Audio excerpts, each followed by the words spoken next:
इसके बाद नेक्स्ट प्रश्न संग्रह है अपना 2.4, जिसमें पहला प्रश्न दिया गया है वर्ग समीकरणों की मानक रूप से तुलना करके एबीसी का मान लिखो। मानक स्वरूप, इसके बारे में मैंने आपको 2.1 में ही जानकारी दे दी थी, फिर भी देखते मानक स्वरूप क्या है। मानक स्वरूप क्या है? ax² plus bx plus c बराबर 0। ये हमारा वर्ग समीकरण का मानक स्वरूप है, जिसमें जिस चर का घात सबसे बड़ा है वह हमारे समीकरण का चर होता है। जैसे x², मतलब x क्या है? यहाँ का चर है। ABC इन चरों का क्या है? गुणांक है, यानी ये स्थिरांक है। तो इस a, b और c के मानों को हमें यहाँ पर लिखना है। तो जो हमें यहाँ पे समीकरण दिया गया है, इस समीकरण की तुलना किससे करेंगे? उसके मानक स्वरूप से करेंगे। मानक स्वरूप के आधार पर जब लिखेंगे तो हमें a, b, c का मान स्वतः ही ज्ञात हो जाएगा। देखते हैं, यहाँ पे लिखेंगे ax² plus bx plus c बराबर 0 से तुलना करने पर समीकरण को ऐसा लिखो कि ये पद उसके नीचे आए तो ज्यादा आसानी से समझने में। जैसे यहाँ पे देखो x² है, यहाँ भी x² है, यहाँ पे इसका गुणांक क्या है? a।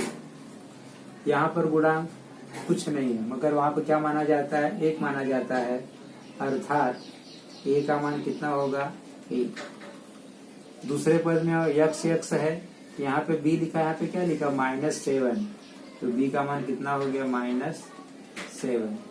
यहाँ पर c है, यहाँ पे क्या 5, यानी c का मान क्या हो गया? 5। इस तरह का प्रश्न हमें आता है एग्जाम में 1 नंबर के लिए।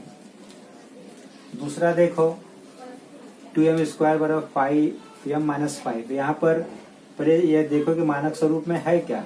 नहीं है तो मानक स्वरूप में लिखना पड़ेगा। इससे तुलना करो। यहाँ पे तीनों पद बराबर के बाईं ओर है, दाहिनी ओर सिर्फ 0 है।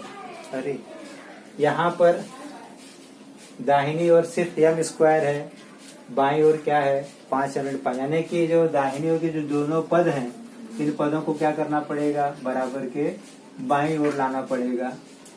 तो बाईं ओर, दाहिनी ओर क्या करो? 0। अब यहाँ पे लिखोगे 2m², 5m आएगा बाईं ओर, यहाँ पे प्लस है, क्या हो जाएगा? -5m। -5 है तो क्या हो जाएगा? +5। अभी सारे पद दाहिनी तरफ बाईं तरफ आ गए। अब इसकी तुलना ऐसे करेंगे, लिखेंगे ax² plus bx plus c बराबर 0 से तुलना करने पर देखा जाए। जैसे यहाँ पे चर x है, ऐसे यहाँ पे क्या है? m है। यहाँ पे a है, यहाँ पे क्या है? 2 है। तो a का मान कितना? 2। b का मान देखा जाए तो क्या है? -5। और c का मान कितना है? 5। ये हो गया। इसे देखिए, यहाँ पे बराबर के बाद एक ही पद है दाहिनी ओर, उसे भी बाईं ओर लाइए तो बराबर क्या हो जाएगा? 0। यहाँ पे क्या होगा? y² -7y। अब यहाँ पे देखो बराबर के पहले यानी बाहर क्या 2 ही पद है, कि मानक स्वरूप में क्या है? 3 पद है। इसे क्या करोगे? y², यहाँ पे ऐसा लिख सकते हैं, नहीं जाने, -7y प्लस, जहाँ पे वो पद नहीं है, c वाला पद नहीं है, वहां पे क्या लिखेंगे? 0 बराबर 0। अब लिखेंगे ax² प्लस bx प्लस 0 से तुलना करने पर। अब देखो x² तो y², यहाँ पे क्या है? 1। यहाँ पर अदृश्य है, जहाँ कुछ नहीं होता है चर के पहले हमें क्या मानते हैं? उसका गुणांक 1 मानते हैं। b है तो ऊपर क्या है? -7। c है, उसका मान क्या हो गया? 0। ये रहा आपका 2.4 का पहला पार्ट। इसके बाद सेकंड पार्ट आएगा। इसका सेकेंड पार्ट है 2.4 का सूत्र विधि से हल करो। तो पहले क्या सूत्र विधि के लिए क्या चाहिए हमको सूत्र। तो अपनी किताब में अगर हम लोग देखेंगे, अपनी किताब में अगर आप लोग देखोगे पेज नंबर 39-40, पेज नंबर 39 और 40, इस पेज पर मानक स्वरूप का उपयोग करके सूत्र ज्ञात किया गया है। सूत्र क्या है, x बराबर जो भी चर रहेगा समीकरण का, x बराबर a बराबर y बराबर माइनस बी प्लस माइनस करड़ी में B square minus 4ac upon 2a। सूत्र विधि से हल करने के लिए हमें किसकी आवश्यकता है, समीकरण के चर की, और मानक स्वरूप के आधार पर उन समीकरणों के स्थिरांकों को हल करने पर। देखो बी ए बी सी सब क्या है, समीकरण से मिले हमारे क्या है स्थिरांक ए बी सी का मान है। उन मानों को रख करके इसको हम हल करेंगे तो पुनः 2.2 के जैसा हमें पुनः यहाँ पर उस समीकरण के दो मूल मिलेंगे जो है। जैसे पहला सवाल है, यहाँ पर पहला सवाल है x square plus 6x plus 5 बराबर 0। इसका हमें मूल ज्ञात करना है। जैसे देखा जाए अगर सिंपल अगर हल करना है तो जोड़ने में मध्य पद आना चाहिए, 5 एक कम 5, 5 और 1 6। तो सिंपल सा सवाल है, लेकिन हमें गुणनखंड विधि से नहीं हल करना है, सूत्र विधि से हल करना है। तो सूत्र विधि के लिए क्या चाहिए, यहाँ पे चर x, तो समीकरण का विचार क्या है x है, यहाँ पे जो भी चर आएगा x y p a जो भी आएगा उसके बराबर लिखा जाएगा। और यहाँ पर देखो ये हमारे क्या गुणांकों का यहाँ पर लिखा हुआ, गुणांक के बारे में लिखा हुआ है। अर्थात सबसे पहले इस समीकरण की सहायता से हमें a b और c का मान निकालना पड़ेगा। यहाँ पे हल करने जाओगे, लिखोगे हल, क्योंकि x square plus 6x plus 5 बराबर 0, नीचे लिखोगे ax square plus bx plus 0 से तुलना करने पर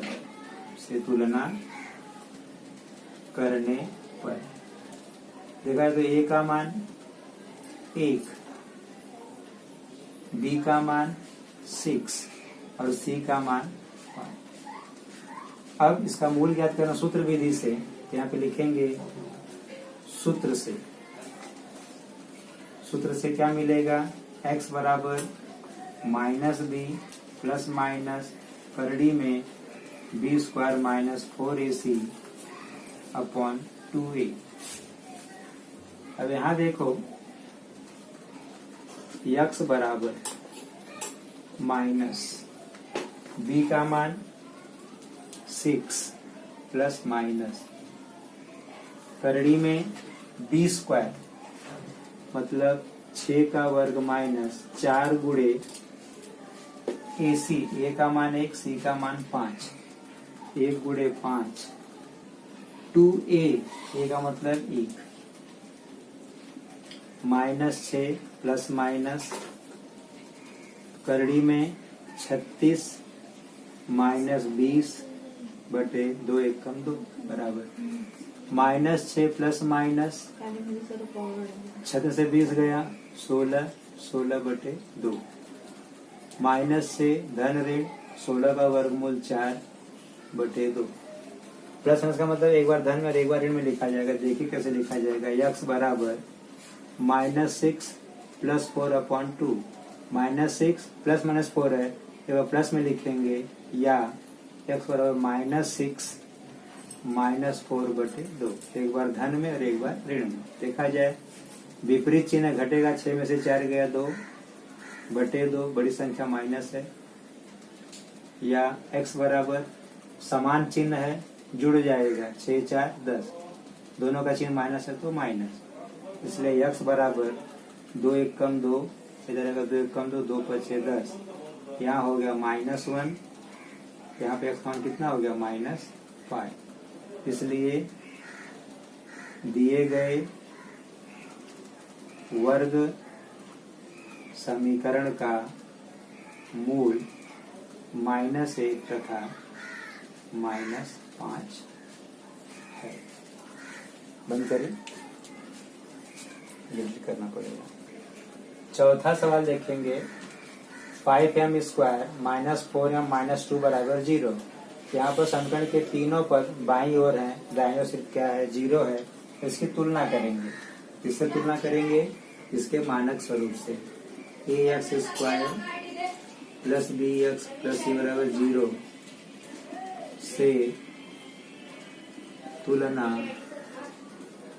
करने पर a का मान पहला पद a का मान 5, b का मान -4, c का मान -2।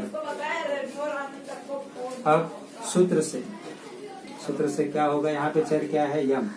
समीकरण का चर क्या है? यम। तो यम बराबर -b प्लस माइनस करड़ी में b² -4ac अपॉन 2a।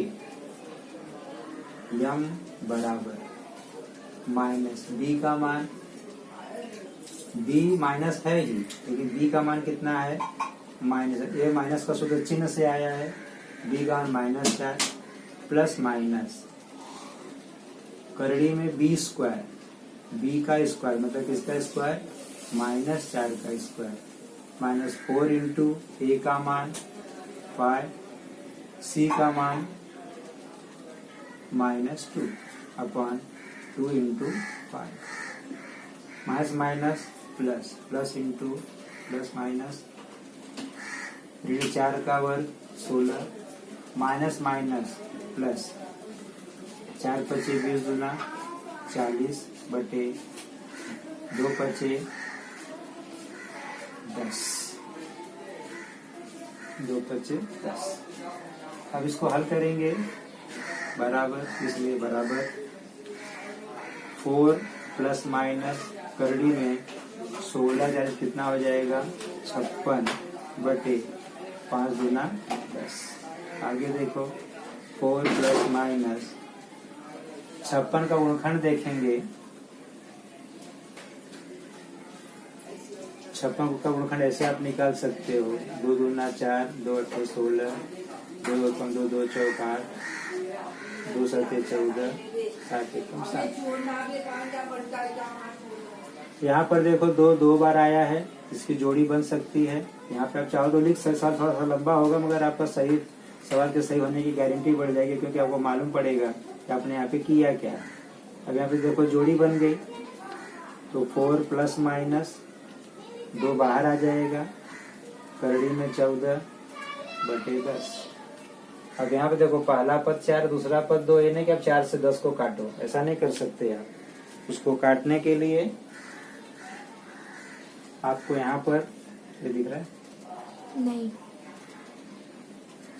यहाँ से 2 और यहाँ से 2 कॉमन लेना पड़ेगा, और क्या हो जाएगा? 2 कॉमन लेंगे तो 2 दूनी 4 प्लस करड़ी में 14 बटे 10। अब काटेंगे, 2 एकम 2, 2 पचे 10, कितना हो गया? 2 प्लस माइनस करड़ी में 14 बटे 5। इसलिए किसके बराबर था ये? यम के बराबर। यहाँ पे लिखेंगे यम बराबर, इसलिए यम बराबर प्लस का मतलब क्या होता है? एक बार धन का चिन्ह लगा के लिखोगे और एक बार माइनस का चिन्ह लगा करके लिखोगे बटे 5। इसलिए वर्ग समीकरण के मूल 2 धन करने में 14 बटे 5 तथा 2 ऋण करने में 14 बटे 5 तो दिखा चाहिए। बोलो। अगला सवाल 5वां देखो। सवाल क्या है? y² प्लस 1/3y बराबर 2। तो सबसे पहले मानक स्वरूप के हिसाब से दाहिनी ओर 0 होना चाहिए, मतलब 2 को क्या करेंगे? बाईं ओर लाएंगे। y² अभी क्या होगा? 1y प्लस y एकम y बटे 3 माइनस 2 बराबर 0। अब यहाँ पे हर में 3 है, इससे पहले क्या करना, हटाना पड़ेगा। हटाने का मतलब क्या हुआ कि जो हर में आया है उसका दोनों पक्षों में क्या करो, गुणा करो। दोनों पक्षों में 3 का गुणा करने पर, दोनों पक्षों में गुणा का मतलब होता है जितना भी पद हर एक में क्या होगा, 3 का गुणा होगा। 3 गुणे वाई स्क्वायर प्लस 3 गुणे वाई बटे 3 माइनस 3 गुणे 2 बराबर 3 गुणे 0। तो 3 से 3 कट गया। 3y square plus Y minus 6 बराबर 0 आ गया इसके जैसा। अब क्या करेंगे, तुलना करेंगे मानक स्वरूप से। ax square plus bx plus c बराबर 0 से तुलना करने पर a का मान 3, b का मान यहाँ पे कुछ नहीं दिख रहा तो क्या लिखेंगे, a, c का मान -6। सूत्र लिखेंगे, यहाँ पे चर क्या है, y, तो क्या हो जाएगा सूत्र, इसलिए y बराबर -b प्लस माइनस करड़ी में b स्क्वायर माइनस 4ac अपन कितना लिखेंगे, 2a। इसके बाद आप ऊपर चलिए, इसलिए y बराबर बटे का चिन्ह माइनस, सूत्र का होगा माइनस, b का मान 1 -1 प्लस माइनस करड़ी में, इसको संभालिए, b स्क्वायर माने b का वर्ग, b का मान कितना है, 1 माइनस 4 गुणे a का मान 3, c का मान -6, 4 गुणे a का मान 3 और c का मान -6, 2 गुणे 3। आगे -1 प्लस माइनस करड़ी में 1 का वर्ग 1 माइनस माइनस प्लस 4 पे 12, 12 छक 72 बटे कितना 6, -1 प्लस माइनस 72 1 73 बटे 6 हो गया आपका y का मान। 73 किसी भी पहाड़े में नहीं आता है, यानी कि वो विषम संख्या है, विषम भी है और अभाज्य भी है, तो ज्यों की त्यों रहेगी, इसलिए उसे कुछ हम लोग चेंज नहीं कर सकते, इसलिए हमारा आंसर हो जाएगा। तो y बराबर -1 प्लस करड़ी में 73 बटे 6 या y बराबर -1 प्लस होगा तो माइनस करड़ी में 73 बटे 6, इसलिए उत्तर लिखेंगे वर्ग समीकरण के मूल या हल -1 प्लस करणी में 73 बटे 6 तथा -1 माइनस करणी में 73 बटे 6 है। इस तरह से आपका यहाँ पे 2.4 का 5वां सवाल समाप्त होता है। देखिए 2.4 का जो दूसरे का छठा सवाल है, 5x square plus 13x plus 8 बराबर 0, इसे मैंने हल किया हुआ है, क्योंकि जैसे मैंने पहले के 2 साल हल किए हैं उसी तरह से हल करना है। फिर थोड़ा सा कहीं पे गुणा इसका बड़ा आया है, इसलिए मैं इसको कर दिया, इसके लिए सिर्फ किया मैंने। देखो यहाँ पे इसकी तुलना करेंगे तो a का मान 5, b का मान 13, c का मान 8। सूत्र लिखे, जो चर था उसके हिसाब से सूत्र लिखे, यहाँ पे उसका मान लिखे। मान रखने के बाद यहाँ पे देखिए 160 कितना आया, 9, करने में 9 का वर्गमूल 3, तो प्लस माइनस है, एक बार -13 धन 3 -13 -3, तो -13 प्लस 3 अपोजिट साइन है, विपरीत चिन्ह घटेगा, 10 हो गया, बड़ी संख्या चिन्ह माइनस लगा, -10 बटे 10 कर गया कितना, -1। दूसरा -13 -1 समान चिन्ह है, जुड़ गया, -16 बटे 10, 2 8 16 2 5 10। इसका हल क्या आ गया, -1 और -8 बटे 5। इसके बाद जो तीसरा सवाल है आपके बुक में देखें, पेज नंबर 44 पे ऊपर की तरफ है, पेज नंबर 44 में ऊपर की तरफ है, यहाँ पे प्रवाह आकृति के रूप में दिया गया है। तो स्टेप वाइज है, पहला स्टेप है वर्ग समीकरण की तुलना उसके मानक स्वरूप से करें, वर्ग समीकरण। इसके बाद क्वेश्चन नंबर 3 है, जो कि आपके किताब के पेज नंबर 44 पे दिया गया है। तीसरा सवाल, x² + 2√3 x प्लस 3 बराबर 0। नीचे जो ऑर्डर है ना इसको प्रवाह आकृति कहते हैं। इस प्रवाह आकृति के आधार पर हमें क्या करना है, सवाल हल करना है। तो प्रवाह आकृति का पहला स्टेप क्या है, जो समीकरण उसकी तुलना करनी है मानक स्वरूप से और ए बी सी का मान निश्चित करना, जैसे हम लोगों ने पहले वाले में किया था। यहाँ देखिए समीकरण लिखा हुआ है, पहला पद एक्स स्क्वायर है, यहाँ भी एक्स स्क्वायर है, यहाँ पे ए है तो यहाँ पे कितना मानेंगे, 1 मानेंगे। तो ए का मान कितना हो गया, 1। बी एक्स है, यहाँ भी एक्स है, यहाँ भी एक्स है, मगर यहाँ बी है तो यहाँ क्या लिखा है, 2 करनी में 3, जो लिखा है वो लिखेंगे उसका मान। और यहाँ पे सी का मान सी है, यहाँ पे सी का मान कितना लिखा है, 3। ये हो गया हमारा जो है वर्ग समीकरण के मानक स्वरूप की सहायता से ए बी सी का मान।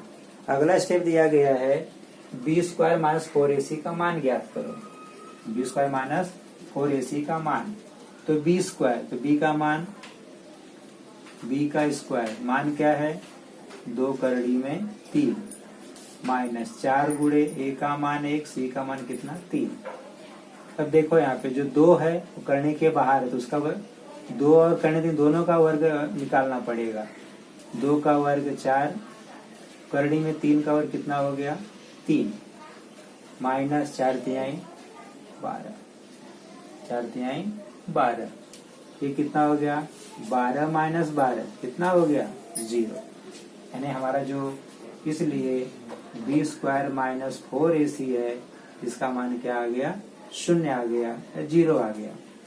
इसके बाद का स्टेप है वर्ग समीकरण हल करने की सूत्र विधि लिखें। तो यहाँ पे सूत्र लिखा मैंने, तीसरा स्टेप, ये मान लो आपका पहला स्टेप है, यह दूसरा स्टेप है, ये क्या हुआ हमारा तीसरा स्टेप है। देखिए आगे क्या है, सूत्र में मान रखकर हल करें। सूत्र में मान रखना है, ये सूत्र लिखा है, इसमें मान रखना है। माइनस बी का मान 2 करड़ी में 3 प्लस माइनस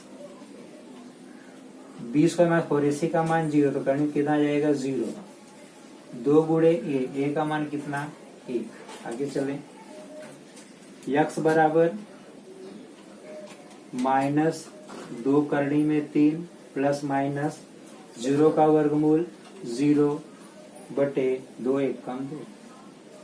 इसलिए यक्स का मान क्या हो जाएगा, माइनस प्लस माइनस 0 है, अगर इसे 2 बार लिखना चाहोगे जैसे बाकी सब में लिखते हैं, यक्स बराबर माइनस 2 करनी में 3 बटे 2, यहाँ पे एक बार क्या आएगा, प्लस 0, या यक्स बराबर माइनस 2 करनी में 3 माइनस 0 बटे 2, तो क्या मिलेगा, इसलिए यक्स बराबर प्लस 0 माने कुछ नहीं, जो है वही आएगा, माइनस 2 करनी में 3 बटे 2, या यक्स बराबर माइनस 2 करनी में 3 बटे 2, 2 से 2 कट गया, 2 से 2 कट गया, क्या आया, माइनस करड़ी में 3 या माइनस करड़ी में 3।